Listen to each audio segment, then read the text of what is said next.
네, 이 차관이 오전 10시 10분 유튜브 생중계로 대국민 사과를 했죠. 이 차관은 부동산을 담당하는 고위공직자로서 국민 마음에 상처를 드린 점을 사과한다고 먼저 밝혔습니다. 이어 규제 발표 뒤 유튜브 방송 대담 과정에서 내 집 마련을 꿈을 꾸고 있는 국민 마음을 충분히 헤아리지 못한 점을 사과한다고 재차 강조했습니다.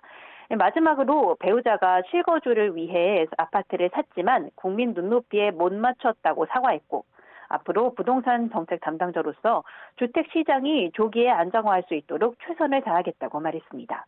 그간 불거진 이른바 갭 투자 논란에 대한 해명을 내놓은 셈입니다.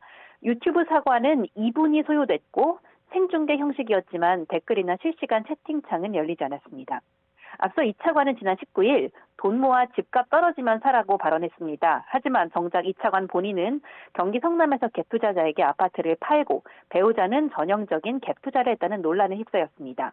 본인은 주인 전세를 활용해 갭 투자자에게 집을 팔고 배우자는 전형적인 갭 투자를 한 건데, 이 부동산 대책 발표 이후 토지거래 허가구역으로 지정된 성남에서는 이런 방식의 투자가 불가능해졌기 때문입니다. 이에 따라 실수요자를 중심으로 날선 반응이 이어지자 국토부는 실거주 목적으로 아파트를 매입했다며 통상적인 갭 투자와는 다르다고 해명했지만 논란은 사그라들지 않았습니다. 앞서 이 차관은 어제 서울 성북구에 예정된 도심 공공주택 복합 사업 현장 방문 공개 일정을 이 논란이 불거진 그제 전격 취소했습니다. 국토부에서는 이 종합국정감사를 앞두고 일정이 중복됐기 때문이라고 해명했는데, 이 차관이 국감에서 관련 내용을 소명할 거라고 덧붙였는데요. 사태가 이렇게 커지자 입장 소명 시기를 당겨 정격 발표한 것으로 보입니다. 지금까지 경제부에서 YTN 차유정입니다.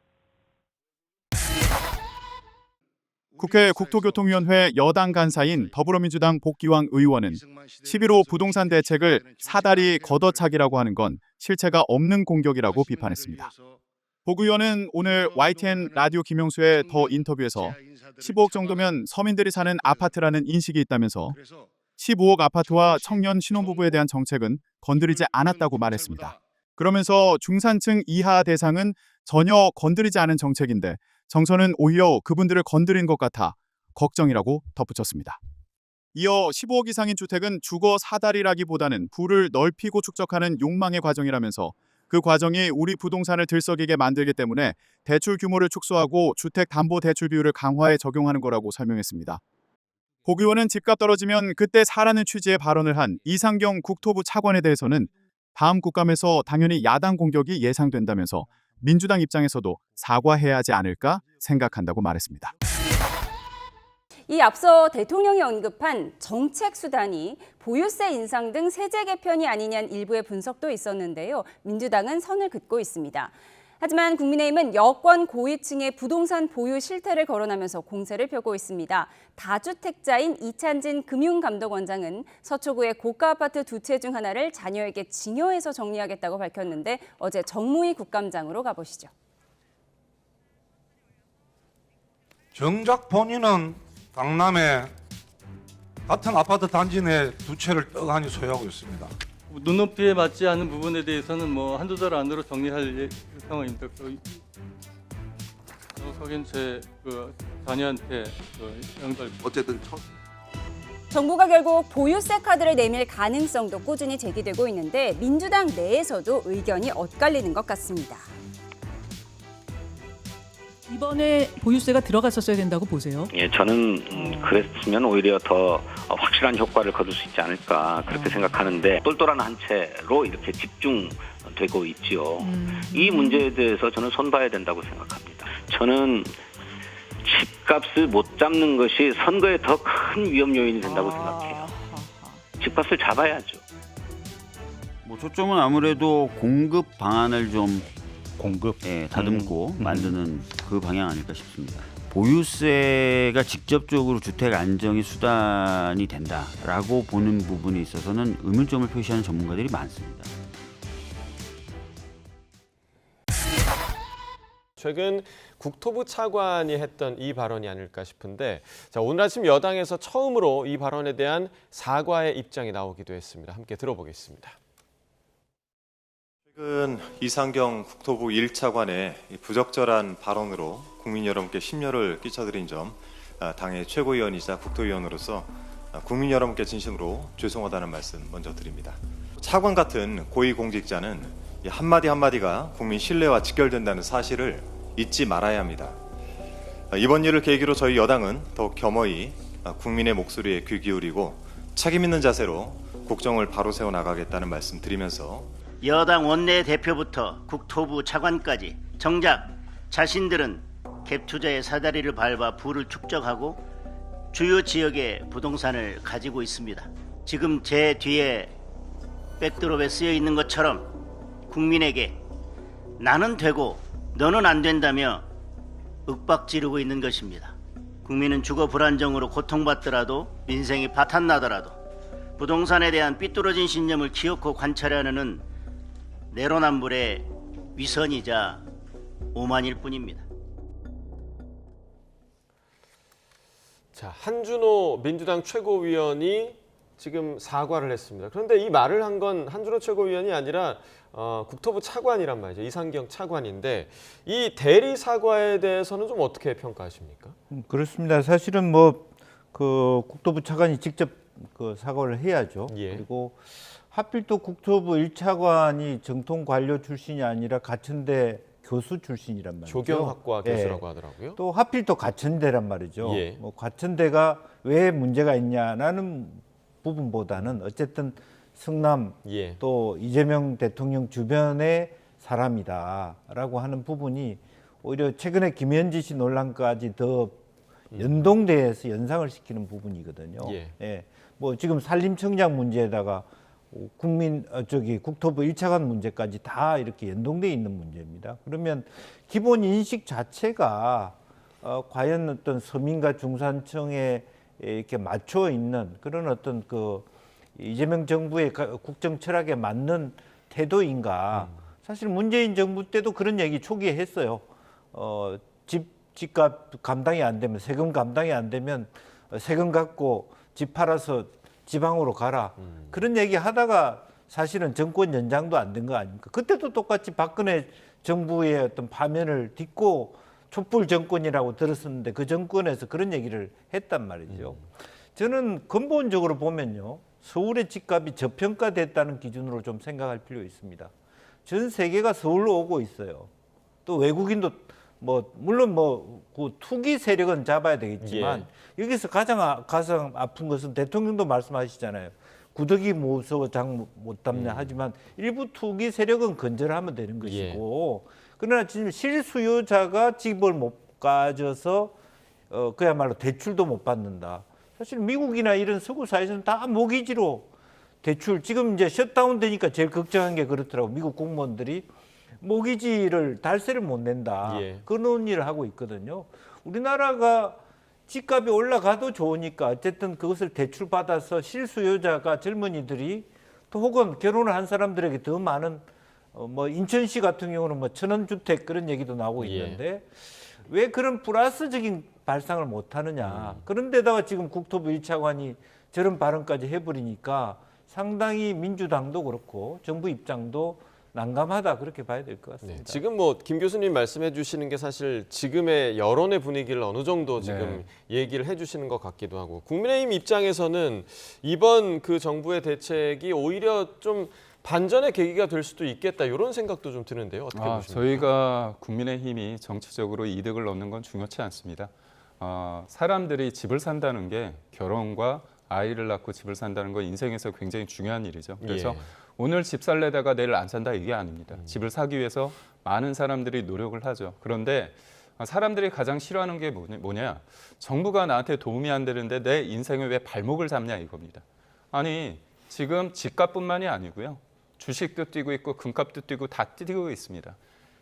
현금을 가지고 있을 때 10년 뒤에 1억이 지금의 1억과 다르다는 걸 누구보다도 다 알고 있습니다. 그렇기 때문에 실물 자산에 집에 대해서 투자를 하는 건데 주식 같은 경우는 실패할 확률이 있지만 여튼 주식은 내가 거주하기 때문에 우상향하고 내가 거주하면서 얻는 그런 어떤 실익도 있지 않습니까? 그래서 이제 집을 선택하는 건데 저는 지금 한준호 최고께서 지금 1차관 대신 사과를 했는데요. 저는 이재명 대통령이 분명하게 사과하셔야 됩니다. 왜냐하면 5월 달에 강남 그 고속버스 터미널에서 이런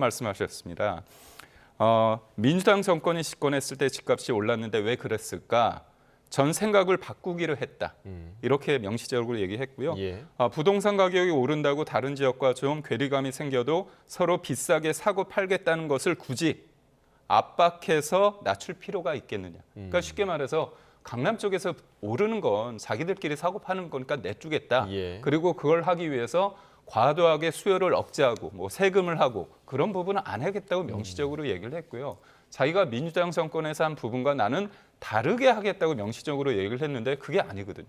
그러니까 결국은 선거 때는 나는 문재인과 다르다 얘기를 했지만 결국 문재인 전 대통령의 길, 문재인 시즌2를 가고 있는 거고요. 그러니까 저는 이겁니다. 예전에는 다주택자를 악마화했잖아요. 그래서 똘똘한 한치 현상이 됐습니다. 예. 지금은 어떻게 하죠? 전세 끼고 사는 사람도 나쁜 사람이 되고요. 대출 껴서 한 사람도 나쁜 사람입니다. 저희가 지금의 여당과 대통령실, 정부 관계자를 비판하는 건 뭐냐면 그들이 전세를 끼고 살아서 나쁘다는 게 아니고요. 그들이 대출 받아서 샀다는 게 나쁘다는 게 아니라 본인들은 그렇게 해놓고서 왜 지금 젊은 사람들이 그렇게 하는 것을 막아놓느냐. 예. 이게 문제입니다. 예. 네, 정부의 부동산 정책 후폭풍이 거셉니다. 정책 자체로도 논란이 큰데요. 당국자들의 이른바 내로남불이 불에 기름을 붓고 있습니다. 스타트 경제, 오늘은 석병훈 이화여자대학교 경제학과 교수와 함께하겠습니다. 어서 오십시오. 어서 오십시오, 교수님. 저희가 앞서서도 영상으로 보여드렸는데요. 그 정부 인사들의 부동산 문제가 잇따라 지금 불거지고 있습니다. 이상경 1차관도 문제가 됐고요. 그런데 이 발언만 문제가 된 게 아니라 보니까 본인도 문제고 배우자도 갭 투자 의혹이 지금 불고 있어요. 예, 그렇습니다. 지금 본인 같은 경우는요, 경기도 성남시 고등동 소재 아파트를 갖다가 약 시세 차이 5억 원 정도를 보면서 차관으로 지명되기 직전에 세주인에게, 즉 이 사람과 전세 계약을 해서 본인이 계속 거주하는 조건으로 매도를 했습니다. 그러니까 갭 투자자에게 매도를 한 것이죠. 그리고 배우자의 아파트 같은 경우는 경기도 성남시 백현동 소재인데 33억 5천만 원에 구매를 했는데 이것은 임대보증금 14억 8천만 원의 전세를 주면서 매수를 했습니다. 그래서 이건 전형적으로 이제 전세 보증금을 끼고 매수를 한 것이라서 갭 투자에 해당되는 방식으로 매수를 했는데 이것이 지금 현재 실거래가 기준으로 40억 원에 달해가지고 지금 현재로 봤을 때는 시세 차익이 약 6억 5천만 원 정도 예상이 되고 있는 상황입니다. 네. 해명을 했습니다. 내가 한 갭 투자는 통상적인 갭 투자와 다르다. 이런 해명 어떻게 보셨어요? 예, 좀 사실 국민적인 분노를 자극하는 면이 없지 않다 이렇게 보고 있습니다. 그러니까 국토부의 해명에 따르면 원래는 더 큰 집에서 살기 위해서 매수를 했는데 문제는 입주와 퇴거 시점이 맞지 않아서 불가피하게 전세를 줄 수밖에 없었다. 그렇기 때문에 통상적인 갭 투자와는 다르다라는 해명을 했습니다. 그렇지만 국민적인 공분을 사는 이유는 이상경 국토교통부 차관이 직접 부동산 유튜브 채널에 나서서 지금 대출 규제를 통해서 실수요자들이 불편을 겪게 된 것은 미안하게 생각하지만 돈을 모아서 나중에 집값이 떨어진 다음에 기회가 오니까 그때 집을 사면 된다라는 얘기를 해서 분노를 유발을 했고요. 그다음에 본인 같은 경우는 지금 성남시가 토지거래 허가구역으로 묶여가지고 갭 투자를 못하게 막았는데 본인은 갭 투자를 해서 또 이것 역시 실수요자들에게 분노를 자극한 이런 측면이 없지 않아 있습니다. 그런데 본인은 뭐 입주 퇴거 시점이 맞지 않아서 불가피하게 전세를 줄 수밖에 없어서 이것은 갭 투자가 아니라고 하지만 실제로 토지거래 허가구역 내에 이런 똑같은 사유가 있는 많은 사람들이 있을 가능성이 크거든요. 그런데 그런 사람들마다 사정을 봐주는 게 아니기 때문에 이것은 정말 핑계가 궁색하다 이렇게 보여집니다. 조금 전에 조혜진 앵커도 언급을 했지만 내가 하는 갭 투자는 니들이 하는 갭 투자랑은 달라. 딱 이런 태도가 아닌가 싶은데요. 글쎄요. 이런 것들이 과연 공감을 얻을 수 있는 해명인지는 잘 모르겠습니다. 지난 19일 실수요자들에게 돈 모아 집값이 떨어지면 사라는 취지로 발언한 이상경 국토교통부 1차관. 기회는 돌아오게 돼 있으니 실망하지 말라면서 소득이 쌓이면 그때 가서 집을 사라고 조언했습니다. 집값이 안정화된다는 이야기는 최소 그대로 있거나 낮아지는 경우를 보통 뭐 이야기를 국민들이 생각한다 그러면 사실은 이제 이번에 나서지 않은 게 그런 국면에서는 어차피 기회는 돌아오게 돼 있다고 저희는 보고 있습니다. 그러니까 너무 이렇게 아쉽게 실망을 하실 필요는 없지 않는가. 하지만 정작 이 차관 본인과 배우자가 갭 투자 의혹에 휩싸였습니다. 갭 투자란 매매가와 전세가 차익만큼 자기 자본을 투입하는 투자 방식으로 경우에 따라 투기적 성격을 띠기도 합니다. 이 차관은 2017년 8월 경기 성남시 고등동 아파트를 6억여 원에 매입한 뒤 이재명 정부 출범 직후 11억여 원에 매도해 5억 원에 가까운 시세 차익을 남긴 것으로 알려졌습니다. 이 차관은 매도한 집에 다시 전세 계약한 것으로 전해졌는데 이에 대해 다주택자 꼬리표를 떼는 과정에서 갭 투자자의 집을 판 게 아니냐는 의혹이 불거졌습니다. 이 차관 배우자는 전형적 갭 투자 논란에 휩싸였습니다. 지난해 7월 성남시 백현동 아파트를 33억여 원에 사들인 뒤 같은 해 소유권 이전을 마쳤는데 그새 14억여 원의 전세 계약을 맺으면서 부담해야 할 잔금이 18억여 원 수준이 됐기 때문입니다. 이에 대해 국토부는 통상적인 갭 투자와는 다르다는 입장입니다. 우선 이 차관이 실거주 목적으로 백현동 아파트를 매입했지만 집을 팔고 입주, 퇴거 시점을 맞추기 어려워 전세 계약을 체결했다고 해명했습니다. 배우자가 더 큰 면적으로 이사하려고 아파트를 계약했지만 집이 팔리지 않은 상황에서 전세를 시세보다 저렴하게 놓았다고도 덧붙였습니다. 하지만 정부가 서울 전역과 성남을 포함해 경기 12개 지역을 토지거래 허가구역으로 묶으면서 해당 지역 갭 투자는 내년까지 불가능해진 상황. 부동산 정책을 총괄하는 국토부 1차관이 갭 투자를 활용해 이익을 얻은 게 아니냐는 의혹에 휩싸이면서 이른바 내로남불이라는 비판의 목소리가 커지고 있습니다. YTN 최두입니다. 역대급 부동산 정책으로 평가받는 11호 대책이 유예 기간을 거쳐 본격 시행된 다음 날 이재명 대통령은 정부가 발표한 집값 안정 대책에 한 번 더 힘을 실었습니다. 가능한 모든 수단을 동원해 집값을 잡겠다는 정부 차원의 목표를 공언했습니다. 가용한 정책 수단, 역량을 집중 투입해서 경고등이 켜진 비생산적 투기 수요를 철저하게 억제해야 합니다. 이런 인식의 바탕엔 한국의 자산 증식 시장이 비정상적으로 돌아간다는 우려가 깔렸습니다. 과도한 자금이 부동산에 쏠려 있다고 보고 주식 등 경제 전체에 도움을 주는 분야로 자금이 흘러가야 한다는 게 이 대통령의 생각입니다. 합리적이고 지속 가능한 투자 문화가 정착되고 이를 바탕으로 경제 산업과 국민 자산의 동반 성장이 실현될 수 있을 것입니다. 대통령실 핵심 관계자는 YTN에 이 대통령의 이번 언급은 투기 수요 억제에 대한 강한 의지를 거듭 표명한 것이라고 설명했습니다. 다양한 투자처의 건전한 투자가 이루어지기를 말씀하신 부분이라고 보시면 될 듯합니다. 다만 집값을 잡기 위해 보유세 등 세제 카드까지 꺼낼 거란 관측엔 일단 거리를 두는 모습입니다. 또 다른 대통령실 관계자는 생산적 금융으로 전환의 필요성을 밝힌 것이라며 확대 해석을 경계했습니다. 한국에서 부동산과 세금 이슈가 갖는 휘발성을 대통령실 내부에서도 잘 알고 있습니다. 특히 내년 6월 지방선거를 앞둔 만큼 보유세 등 세제 카드는 최후의 수단으로 남겨두려는 분위기입니다. YTN 강준원입니다.